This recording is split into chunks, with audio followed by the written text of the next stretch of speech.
Assalamualaikum warahmatullahi wabarakatuh. Bismillahirrahmanirrahim. Alhamdulillahirabbil alamin. Allahumma shalli ala sayyidina Muhammadin al-Fatih lima ughliq wal khatim sabaq nasiril haqqi bil haqq wal hadi ila siratikal mustaqim. Wa ala alihi haqqa qadri wa miqdaril azim. Rabbi shrah li sadri wa yassir li amri wahlul 'uqdatam min lisani yafqahu qawli. Amin ya rabbal alamin. Alhamdulillah, pada kesempatan kali ini kita masih diberikan nikmat oleh Allah dalam bentuk kesehatan, kekuatan, motivasi, sehingga kemudian pada kesempatan kali ini kita bisa mengikuti lanjutan kajian kita tentang kebekaan, yang mana pada kesempatan kali ini kita akan mengkaji tentang teori perkembangan dan pemilihan karir Hollands. Jadi lebih spesifik pada kajian bimbingan karir. Yang pertama, sejarah perkembangan ya. John Holland lahir di Omaha, Nebraska pada tahun 1919. Dia lulus dari University of Omaha di 1942 dan melanjutkan untuk memperoleh gelar doktor dari University of Minnesota.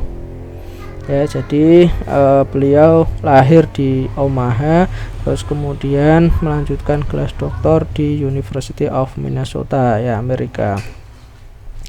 Dia dikhususkan 40 tahun ke depan untuk mengajar universitas dan penelitian. Jadi pada usia 40 tahun Holland ya dikhususkan untuk mengajar di universitas, khususnya pada bidang penelitian. Beliau dijuluki Das Bowl Empirism ya, jadi semacam tokoh empirisme ya untuk asal usul Midwesternnya. Kreasi Holland bersifat teoritis namun sangat praktis dalam penggunaannya. Self-scoring measure pada minat pekerjaan atau the vocational preference inventory, atau di sini adalah semacam inventory ataupun alat tes ya untuk mengukur pemilihan karir ya. Salah satunya adalah self scoring measure pada minat vocational preference inventory ya. Terus diikuti oleh the self directed search ya atau SDS. Ini juga sama, ini juga semacam inventory ataupun tes dalam pemilihan karir. Kemudian dikatalisis dalam pergeseran penekanan profesi konseling dari perumusan teori pemilihan pekerjaan kembali pada pengoptimalan penggunaan evaluasi intervensi dan asesmen karir. Jadi kemudian tes-tes itu ya itu diadopsi ya dalam profesi konseling, kaitannya untuk digunakan dalam untuk pengoptimalan intervensi dan juga evaluasi serta asesmen karir. Teori Holland ya menjelaskan bahwa interaksi individu dengan lingkungan tersebut dapat menghasilkan karakteristik pilihan pekerjaan dan penyesuaian lingkungan pekerjaan. Jadi interaksi individu ya dengan lingkungan itu dapat menghasilkan ya karakteristik pekerjaan dan penyesuaian lingkungan pekerjaan. Jadi kita ya dalam melakukan interaksi terhadap lingkungan itu juga akan berpengaruh terhadap pilihan pekerjaan. Jadi kita itu istilahnya berinteraksi di lingkungan yang seperti apa. Orang tua kita bagaimana, saudara-saudara kita bagaimana, seperti apa, tetangga-tetangga kita bagaimana, seperti apa. Lah, interaksi kita terhadap lingkungan itulah yang kemudian bisa membentuk pilihan pekerjaan. Jadi dan penyesuaian lingkungan pekerjaan. Jadi selain lingkungan itu bisa membentuk pilihan pekerjaan, lingkungan juga bisa membentuk seseorang dalam penyesuaian lingkungan kerja. Jadi kalau kemudian misalnya kita lahir dari keluarga guru ya, maka kemudian biasanya ya kita akan dituntut untuk kemudian menjadi seorang guru, dan kita dituntut untuk kemudian bisa menyesuaikan diri dengan lingkungan pekerjaan guru, yaitu bidang sekolahan. Inti dari teori ini adalah proyeksi dari kepribadian individu dengan suatu pekerjaan. Jadi kepribadian seseorang ya itu berpengaruh terhadap pekerjaan, dan kepribadian seseorang itu dipengaruhi oleh lingkungan.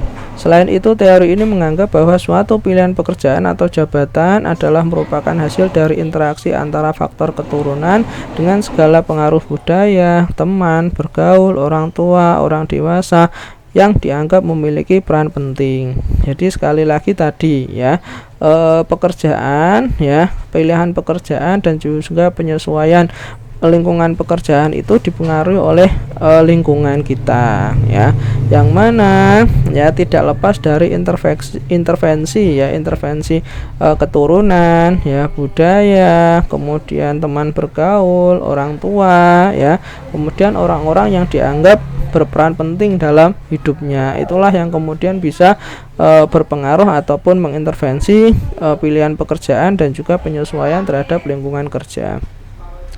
Teori ini menegaskan bahwa kebanyakan orang menyerupai lebih dari satu tipe kepribadian. Jadi tipe kepribadian seseorang ya itu istilahnya apa ya, tidak kemudian saklek satu, tapi kemudian bisa apa ya, seseorang yang sosial nanti bisa juga bertipe intelektual. Jadi memang tidak pada satu tipe saja, tapi bisa juga menyerupai atau seseorang bisa memiliki banyak tipe dalam kepribadiannya. Yang selanjutnya adalah konsep dasar pemilihan karir Holland ya. Mendasari teori Holland yang berasumsi bahwa kepentingan pekerjaan merupakan salah satu dari aspek kepribadian, dan karena itu deskripsi dalam pekerjaan individu juga terkait dengan deskripsi dalam kepribadian individu. Jadi di sini jelas ya bahwa pekerjaan itu adalah apa ya istilahnya, deskripsi ataupun gambaran dari aspek kepribadian individu. Jadi pekerjaan seseorang itu ya sesuai dengan gambaran ataupun aspek kepribadian individu. Oleh karena itu ya, pekerjaan tersebut ya ataupun pekerjaan individu itu juga terkait dengan kepribadian. Jadi sekali lagi kepribadian apa ya, pekerjaan itu merupakan deskripsi ya dari kepribadian individu. Oleh karena itu pekerjaan itu terkait ya dengan kepribadian individu. Jadi tergantung bagaimana kepribadian individu tersebut ya, maka nanti akan apa ya, tergambar ya tipe pekerjaan yang seperti apa. Ya, teori Holland menjelaskan tentang struktural interaktif, karena teori Holland tersebut telah menyiapkan antara kepribadian dan jenis pekerjaan. Jadi sekali lagi ya, ada semacam interaksi pengaruh antara kepribadian dan juga jenis pekerjaan. Holland menggambarkan tipologi sebagai struktur untuk informasi pengorganisasian tentang pekerjaan dan individu, sedangkan asumsi tentang individu dan lingkungan yang bertindak satu sama lain merupakan komponen interaktif dalam teorinya. Jadi sekali lagi tadi yang saya jelaskan bahwa individu itu tidak lepas dari lingkungannya, dan pekerjaan itu tidak lepas, pekerjaan itu merupakan gambaran dari individu. Jadi saling terkait ya. Lingkungan juga bisa mempengaruhi pekerjaan karena lingkungan bisa mempengaruhi individu ya. Individu juga merupakan gambaran dari pekerjaan. Jadi memang antara lingkungan, kemudian individu dan juga pekerjaan ini saling berinteraksi ya, saling terkait ya di dalam teori pemilihan karir Holland. Asumsi teori Holland, dalam budaya orang yang paling dapat dikategorikan sebagai salah satu dari 6 jenis ini ada tipe kepribadian ya menurut Holland. Yang pertama adalah realistis ya, kemudian investigatif ya atau intelektual, kemudian artistik ya, kemudian sosial, kemudian enterprising atau giat, dan yang selanjutnya adalah konvensional. Atau tipe kepribadian menurut Holland bisa disingkat ataupun bisa disingkat dengan kata reasek ya, realitas, investigasi, artistik, sosial, enterprising, dan konvensional ya. Diingat-ingat ya, itu adalah tipe-tipe kepribadian menurut Holland. Kemudian yang selanjutnya, selain tipe kepribadian itu, Holland juga membuat konsep ya tentang model lingkungan, yaitu realistis, investigatif, artistik, sosial, enterprising, dan konvensional. Jadi lingkungannya juga sama, karena tadi yang saya sampaikan bahwa lingkungan itu berpengaruh terhadap kepribadian. Jadi kalau lingkungannya demikian, maka kepribadiannya juga demikian. Terus kemudian individu akan mencari lingkungan yang membiasakan dirinya untuk melatih keterampilan dan kemampuan, mengekspresikan sikap dan nilai-nilai, dan mengambil peran dan masalah yang menyenangkan. Jadi di sini jelas bahwa ketika ya individu itu kemudian memilih suatu pekerjaan tertentu ya, dia itu akan mencari lingkungan-lingkungan yang mana bisa melatih keterampilannya, melatih individunya tersebut. Jadi misalnya ada seseorang yang gemar fotografi misal kepribadiannya, maka dia akan kemudian mencari lingkungan-lingkungan yang bisa menopang ataupun mendukung keterampilannya tersebut atau individunya tersebut ya. Jadi harapannya dia nanti bisa berlatih ya, bisa mengekspresikan ya, bisa mengambil peran ya di dalam fotografi itu ya, jadi lebih terampil nantinya. Terus kemudian perilaku ditentukan oleh interaksi antar kepribadian dan lingkungan. Jadi perilaku seseorang itu dipengaruhi oleh interaksi antara kepribadian dan juga lingkungan ya. Jadi kepribadian dan lingkungan itu mempengaruhi perilaku seseorang, termasuk dalam pemilihan karir. Selanjutnya, manusia akan menemukan lingkungan-lingkungan yang kuat dan memuaskan ketika pola-pola lingkungan tersebut menyerupai pola kepribadian mereka. Jadi dalam rangka berinteraksi dengan lingkungan, manusia akan memperoleh lingkungan kuat. Mereka akan semakin kuat jika kemudian lingkungan itu sesuai dengan kepribadian mereka. Tadi yang saya sampaikan tadi. Jadi ketika seseorang memiliki kepribadian A, maka dia akan mencari lingkungan yang seperti kepribadian A. Dan kemudian ketika lingkungan itu mendukung kepribadian itu, maka dia cenderung akan semakin kuat ya, semakin senang ataupun semakin kuat ketika lingkungan itu sekali lagi menyerupai ataupun mendukung kepribadiannya tersebut. Nah, interaksi-interaksi yang tak sejenis ya merangsang perubahan di dalam perilaku manusia dan sebaliknya. Interaksi sama dan sebangun mendorong stabilitas perilaku. Jadi sekali lagi, interaksi yang kemudian tidak sesuai dengan kepribadiannya itu kemudian lebih akan cenderung merubah perilaku seseorang. Seseorang dalam artian akan bisa berubah atau bisa mengikuti ataukah kemudian bisa menolak ya. Tapi berbeda dengan lingkungan-lingkungan yang kemudian sesuai dengan kepribadian, mereka cenderung stabil ataupun menerima lingkungan tersebut. Nah, seseorang akan mengatasi inkongruensinya dengan mencari lingkungan yang baru atau dengan mengubah perilaku pribadi dan persepsi-persepsinya. Jadi ketika seseorang itu dalam artian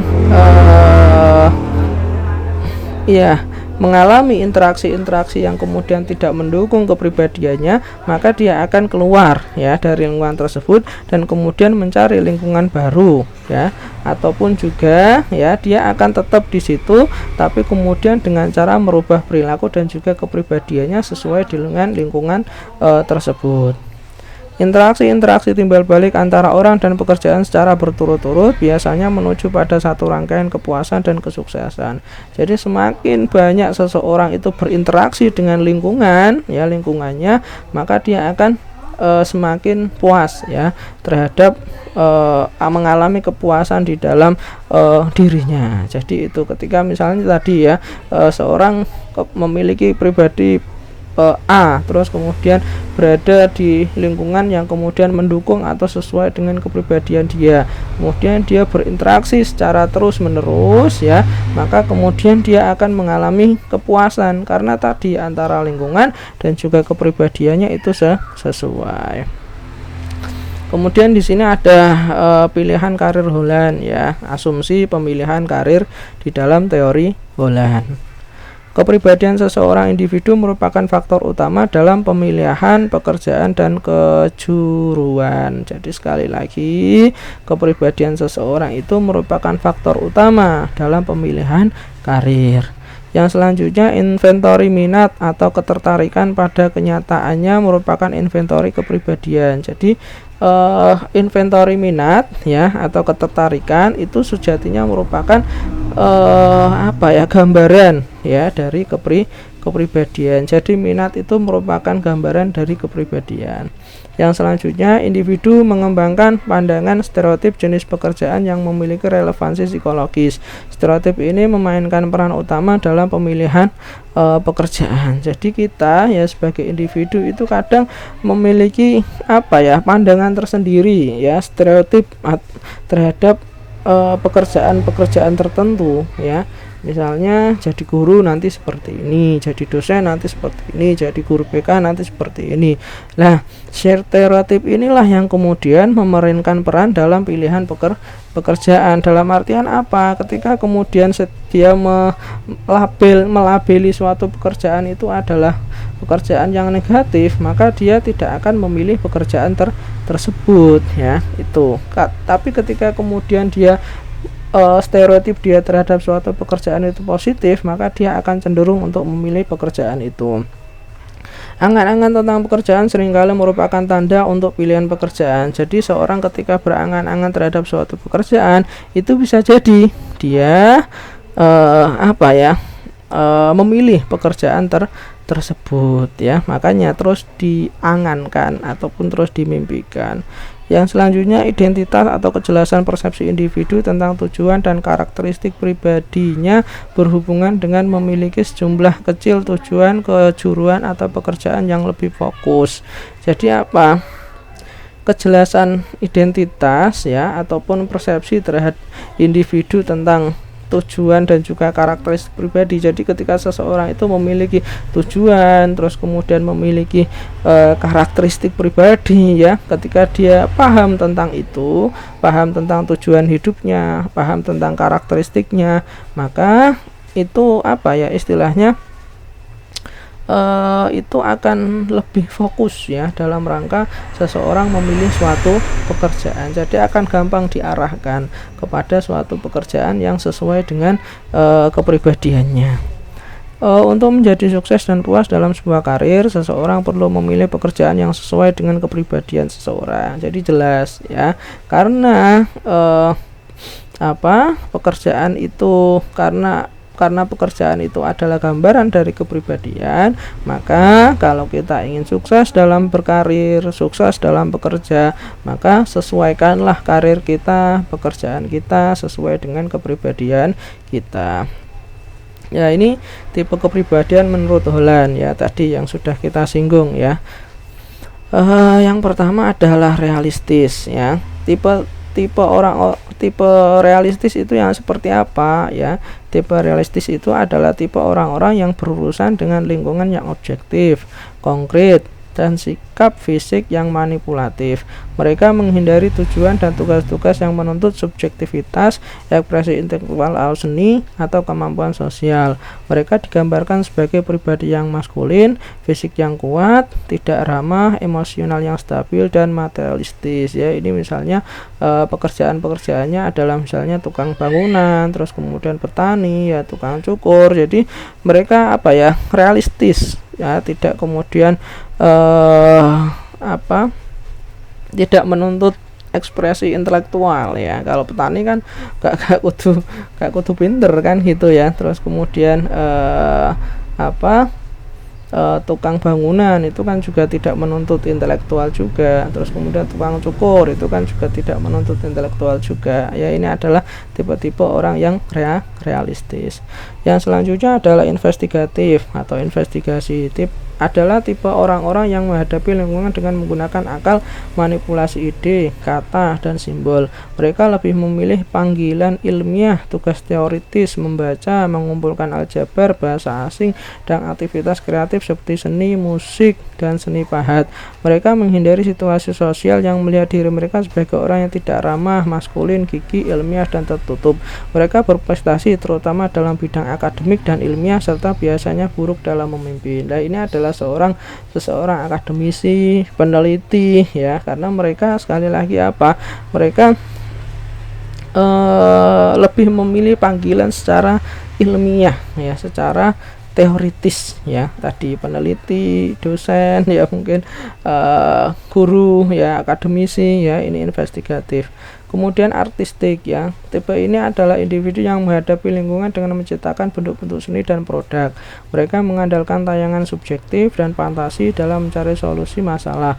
Mereka lebih memilih bidang musik, seni, sastra, pekerjaan yang berhubungan dengan drama, dan kegiatan kreatif yang berkaitan dengan alam. Nah, ini orang-orang yang seniman ya, bahasanya ya, artistik ya. Mereka lebih pada suka terhadap bidang-bidang musik, seni, sastra ya, itu bentuk-bentuk seni ya, produk-produk seni ya. Yang selanjutnya adalah social people ya, tipe sosial. Tipe ini adalah orang-orang yang menghadapi lingkungan dengan menggunakan keahliannya dalam berinteraksi dan berhubungan dengan orang lain. Mereka dilambangkan dengan keterampilan sosial dan kebutuhan untuk interaksi sosial. Jadi ini adalah orang-orang yang kemudian istilahnya memiliki keahlian sosial ya, misalnya adalah pekerja sosial seperti seorang konselor ya, ini juga termasuk tipe social people ya. Terus kemudian guru ya, itu juga berhubungan dengan banyak orang. Terus kemudian penceramah atau tokoh agama ya, itu juga banyak orang. Terus kemudian pekerja layanan sosial ya, ataupun kemasyarakatan ya, bekerja di bidang kemasyarakatan ya, itu juga termasuk social people. Yang selanjutnya adalah enterprising ya, tipe ini adalah orang yang menghadapi lingkungan dengan cara mengekspresikan kualitas petualang, dominan, antusias, dan impulsif ya. Ini misalnya para petualang ini ya. Terus yang selanjutnya adalah konvensional. Tipe ini adalah orang-orang yang menghadapi lingkungan dengan memilih tujuan kegiatan yang membawa persetujuan sosial. Pendekatan mereka terhadap masalah adalah stereotip, benar, tidak orisinal. Mereka menciptakan kiprah ranah terkesan konservatif ya.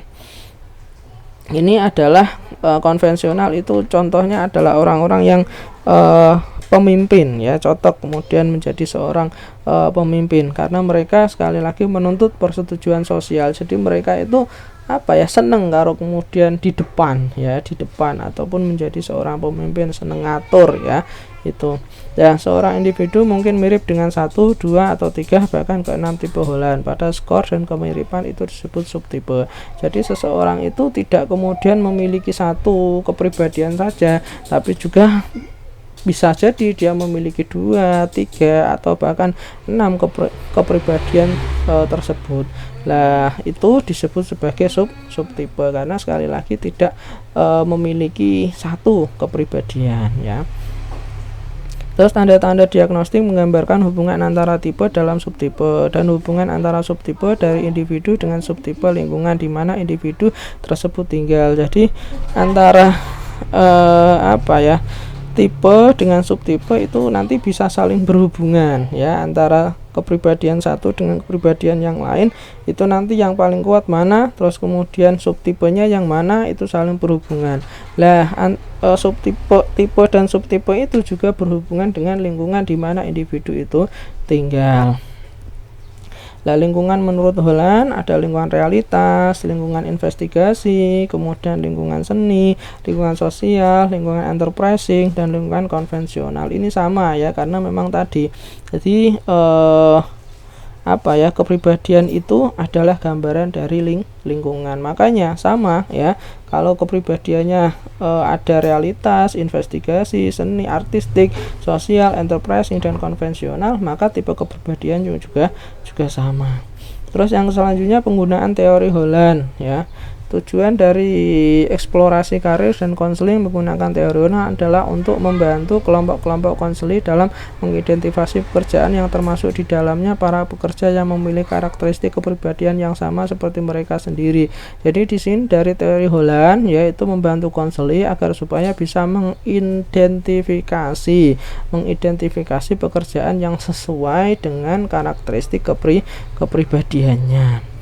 Terus Holland mengklaim bahwa individu yang berusaha keluar dari lingkungan pekerjaannya dengan sikap dan nilai mereka yang memungkinkan mereka menggunakan keterampilan dan kemampuannya. Konsekuensi mereka bahwa individu dalam pekerjaan yang sama akan memiliki kepribadian yang sama pula. Jadi tadi ya, kalau kemudian individu itu ya,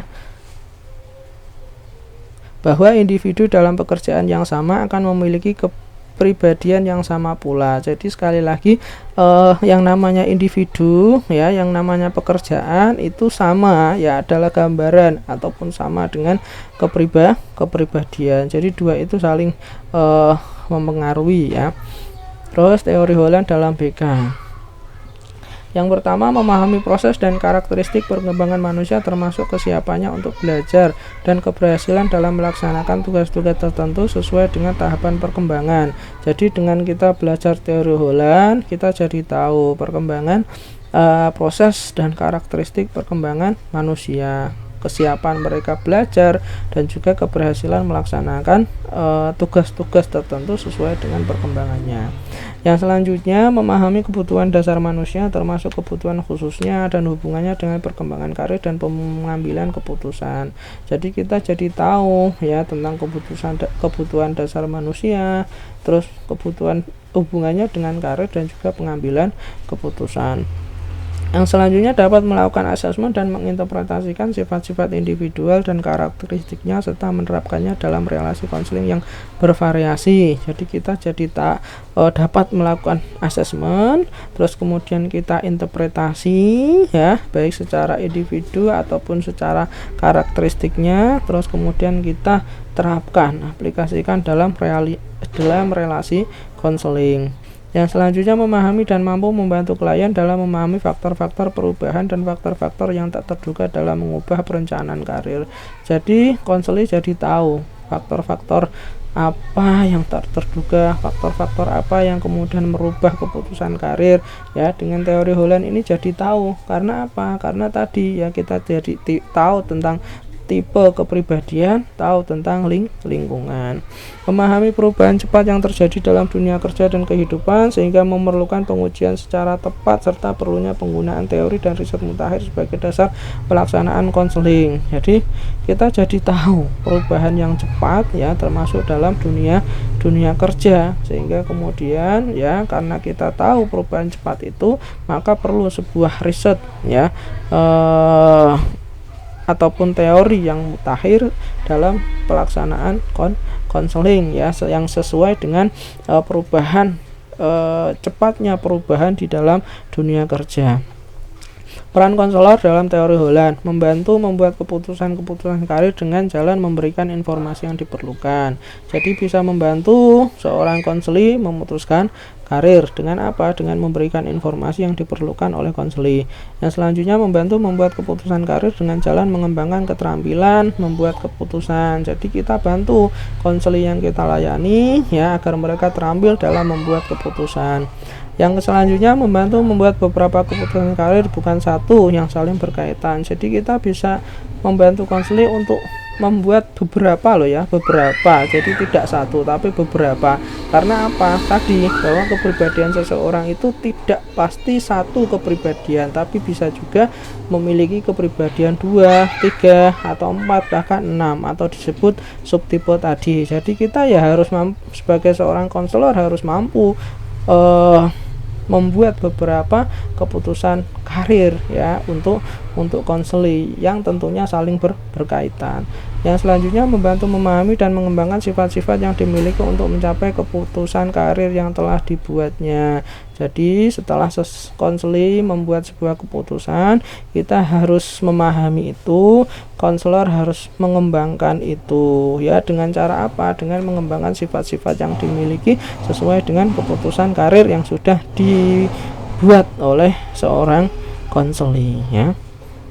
Ini ada beberapa tes pengukuran karir ya, self directorship atau SDS ya, panduan untuk merencanakan pendidikan karir ya. Kemudian the vocational preference inventory atau FPI ya. Ini apa ya, untuk mengetahui minat ya. Terus kemudian my vocational situation atau MVS ya, dan vocational interest atau FI ya. Ini untuk apa ya, melihat ya kestabilan tujuan, minat dan juga bakat seseorang. Terus kemudian ada position classification inventory ya, ini untuk melihat ya kesesuaian karir dan dengan tipe-tipe kepribadian.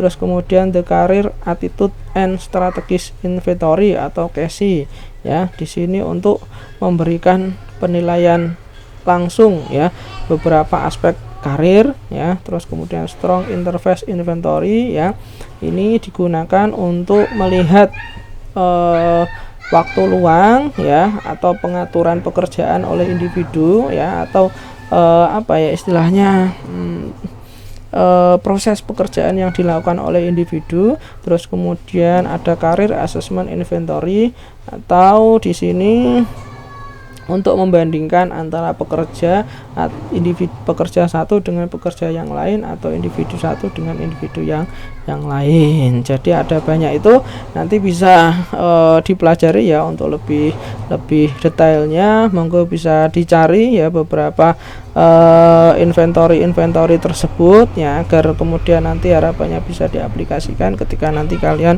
menjadi seorang guru BK ya, tentunya pada masing-masing aspek, karena masing-masing instrumen tes itu ya ada gunanya masing-masing. Mungkin itu yang bisa saya sampaikan ya.